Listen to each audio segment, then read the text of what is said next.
Someone alert the Ghostbusters. It looks as if Slimer has reared its head and he's leaving a trail. There's no doubt.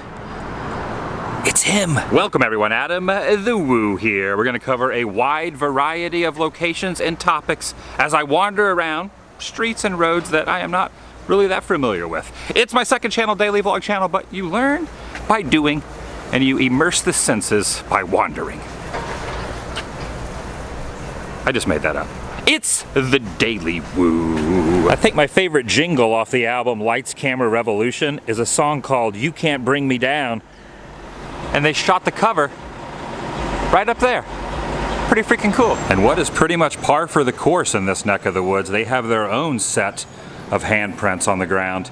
And I was noticing Tobe Hooper, the director of Texas Chainsaw Massacre, who just passed away, right next to the director of The Exorcist. I can't be the only one who gets just a little nervous walking underneath these construction tunnels that activity is going on up above and could collapse at it. I can't be the only one that gets nervous, right? Check out the front of this apartment complex. I really like the design above the cinder blocks. It's always interesting when you see all the different types of architecture. As you want, even the number up there has that very interesting, distinct fashion to it. I'm not 100% positive, but this might possibly be the gates of the gateway to Hades. Let's look at this like weird entryway here. This little diner might seem normal at first glance, but take a closer peek at the tree that is festooning itself out of the windows. They just cut out little slots for this gargantuan, beautiful foliage to make its way out of the little porch area. This section has been given the name Sunset Junction, and amongst the artwork is this former road. You can tell at one point was a thoroughfare, and they have blocked it off with planters, and there are these circular designs painted on the ground all the way through where the vehicles used to drive. There's a very unusual fountain that is no longer filled with water. I was doing a little reading online about this, and some consider this to be the fountain that looks like bedpans. I could see that. I could totally see that scenario. Prepare thyselves now. Prepare thyselves for Alice Cooper cat pillow. Someone has adorned the side of this wall with a painting in homage to Calvin and Hobbes. I always loved that comic strip and those books when I was growing up. Is it considered good luck to dance above an upside down, or maybe a right side up? Is that right side up or upside down horseshoe? It probably is.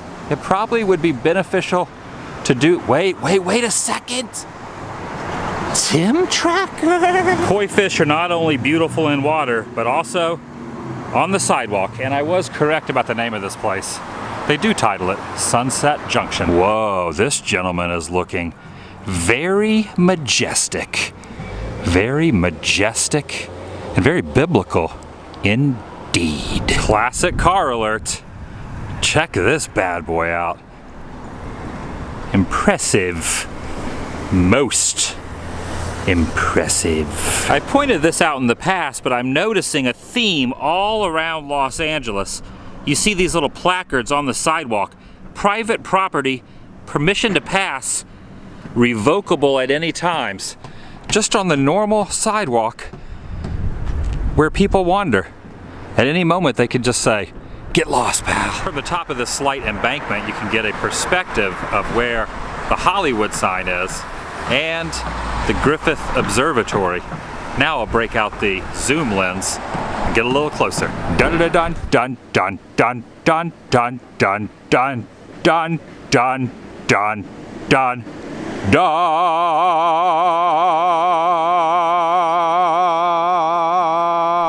Slightly dramatic soundtrack there, gives it the proper ambiance, if you will. I feel like this needs to happen. This needs, I have to connect I have to connect. It's got to... Bonk. This is very clever. A dragon, I swear I saw a dragon above mounted on an ashtray, and this is not the only mythical creature right here along this shopping area. Look at this! What? It exists! It actually exists! The more I think about it, I might be a little bit different than the normal population. I can find entertainment in the smallest, what some people consider to be mundane items, just on the side of the road or behind a fence or back there, nestled in the nether regions of a street. But to me it's exciting, the immersiveness of just seeing something new. It is bizarre. When I even try to analyze it, sometimes I wonder, what the heck am I getting so excited about? But that's just me. I can get the same joy out of just wandering around places I've never been or have been and seeing new things that I never noticed before in places that I've been multiple times than I would get watching a movie, watching a TV show, watching someone else's YouTube video, just going out, doing it myself and enjoying life. Continuing on. Place your bets. Place your bets. Is there a workable phone in there? Whap, whap, whap, whap. Want to go for 2 for 2? Let's go 2 for 2. Once again, all bets are off now. Is there a workable phone? Oh yes! Yes there is! 50%, that's not bad. This character that has been spray painted, tagged, and graffiti drawn on the side of the wall is following suit of its creator, and he himself also is tagging and graffitiing. It's just a whole whirlwind of artwork. Right here in the parking lot of this shopping center is something you normally would not see next to an office supply store. Look at all of these streetlights just lined up. They have titled this the Home for Wayward Streetlights, an art installation project that was going to last only 1 year, placed in 1993, and almost a quarter of a century later, they still remain. Pretty freaking cool. And I was noticing, if you look at the base of each and every one of them, there is a nameplate and a description. For example, this one was used in Whitley Heights, and this one is just a standard citywide residential model. Do you think anyone ever exits out of there at night, walking to their car and gets completely blinded? We don't need this much light out here. We don't need this much light. You can see some spider webs have accumulated down in that little open spot. You could almost use this as an obstacle course, winding in and out, going to and fro. This could be on one of those America Ninja or the Ninja Warrior shows, the challenge of the streetlights. I just made that up. I'm gonna copyright that. Hopefully no executives here in town steal my idea, because it could go.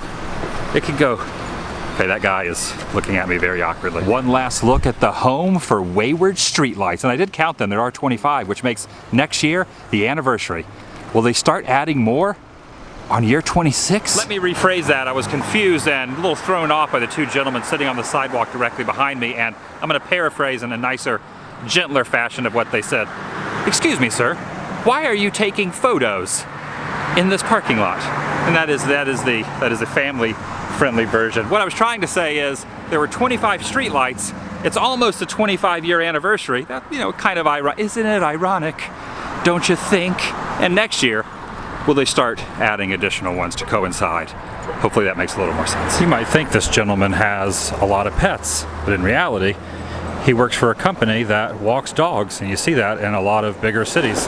Coming up now on a 99-cent store that has an operational spinning around sign. I didn't even know they still made those that completely are still in working order. This particular chain of stores is similar to the Dollar Tree on the East Coast, but here on the West Coast, they're 1 cent cheaper. And something else I have never experienced in any other place I've resided in the past, flower stores that are just tucked away on the corner of retail parking lots. This place looks like it's been here for years. This is the most populated area I've ever lived in. Anywhere in the existence of the tenure of my 43 years here on this planet. I like it. It's totally different realm than what I am used to living in small towns. Not even cities. Even when I lived in St. Cloud, that was a suburb of Orlando, like 30 miles from Orlando. Not in the heart, not nestled in the activity zone. The plethora of people and things, the sights, the sounds, the wonderful and not so wonderful smells. But I love it here. It's a good place to reside, to call home for now. Everything changes. Isn't that a song? Everything changes. Nothing looks the same through the eyes of the vlog. Well, I think that's the 2017 updated version. I will see you tomorrow. Vlog?